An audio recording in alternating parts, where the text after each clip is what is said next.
Hi everyone, இன்றைக்கி நம்ம சேனலில் என்ன பார்க்க போகிறோன்னா இளநீர் பாயாசம்.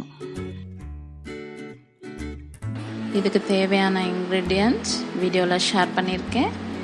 பிடிஎஃபாக வேணும்னா டிஸ்கிரிப்ஷனில் இருக்க லிங்க்கை கிளிக் பண்ணி டவுன்லோட் பண்ணிக்கோங்க.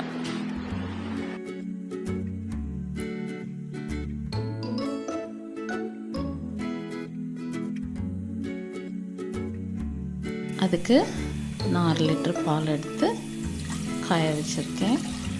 பொங்கினோடனே கொஞ்ச நேரம் சிம்மில் கொதிக்க விட்டுக்கலாம்.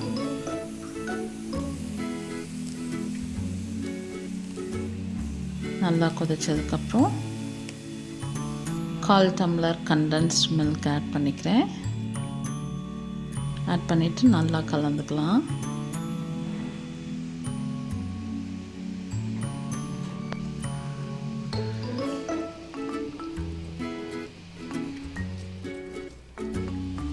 அப்புறம் சுகர், நமக்கு எவ்வளோ ஸ்வீட் தேவையோ அவ்வளோ போட்டுக்கலாம். போட்டு எல்லாத்தையும் நல்லா மிக்ஸ் பண்ணிடலாம். சுகர் நல்லா டைல்யூட் ஆனோடனே ஸ்டவ்வை ஆஃப் பண்ணிடலாம். ஆஃப் பண்ணிவிட்டு நம்ம இளநீக்குள்ளே இருக்க அந்த இலசு தேங்காவை எடுத்து தேங்காய் தண்ணி அந்த இளநீர் ஊற்றி அரைச்சி எடுத்த பேஸ்ட்டை அதோடு ஆட் பண்ணிக்கலாம்.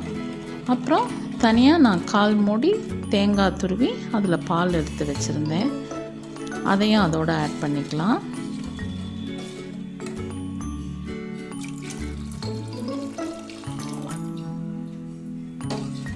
அப்புறம் 1/4 டம்ளர் இளநீரும் ஊற்றிக்கலாம். எல்லாம் போட்டு நல்லா மிக்ஸ் பண்ணிடலாம். இப்போ கொஞ்சம் ஒரு 2 to 3 ஸ்பூன்ஸ் இலசு தேங்காவை சின்ன சின்னதாக கட் பண்ணி வச்சுருக்கேன், அதை ஒரு 3 ஸ்பூன்ஸ் ஆட் பண்ணிக்கலாம். சோஷியல் மீடியாவில் ஆக்டிவாக இருந்தீங்கன்னா ஃபேஸ்புக்லேயும் இன்ஸ்டாகிராம்லேயும் என்னை ஃபாலோ பண்ணுங்கள். அதுக்கான லிங்க்கை டிஸ்கிரிப்ஷனில் கொடுத்துருக்கேன், மறக்காமல் பாருங்கள். இளநீர் பாயாசம் ரெடி. ரொம்ப சிம்பிள் அண்ட் ஈஸியாக செஞ்சிடலாம். டேஸ்ட்டு பார்த்திங்கன்னா ரொம்ப யம்மியாக இருக்கும். செஞ்சு பாருங்கள், எல்லாத்துக்குமே பிடிக்குமே. உங்களுக்கு இன்னும் கொஞ்சம் கெட்டியாக வேணும் அப்படின்னா கண்டென்ஸ்ட் மில்க் இன்னும் கொஞ்சம் ஆட் பண்ணிக்கலாம். பாலை கொஞ்சம் திக்காக காய்ச்சிக்கலாம். எனக்கு இந்த கன்சிஸ்டன்சி பிடிச்சதுனால நான் இப்படி வச்சுருக்கேன். மேலே ட்ரைடு கேஷ்யூஸ், பாதாம், ரைசன்ஸ் எல்லாம் போட்டு கார்னிஷ் பண்ணிக்கலாம்.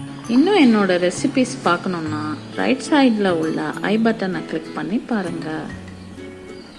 குயிக், ஈஸி அண்ட் யம்மியான இளநீர் பாயாசம் ரெடி. இந்த ரெசிபி உங்களுக்கு பிடிச்சிருந்ததுன்னா லைக் பண்ணுங்கள், ஷேர் பண்ணுங்கள், கமெண்ட் பண்ணுங்கள், மறக்காமல் சப்ஸ்கிரைப் பண்ணுங்கள்.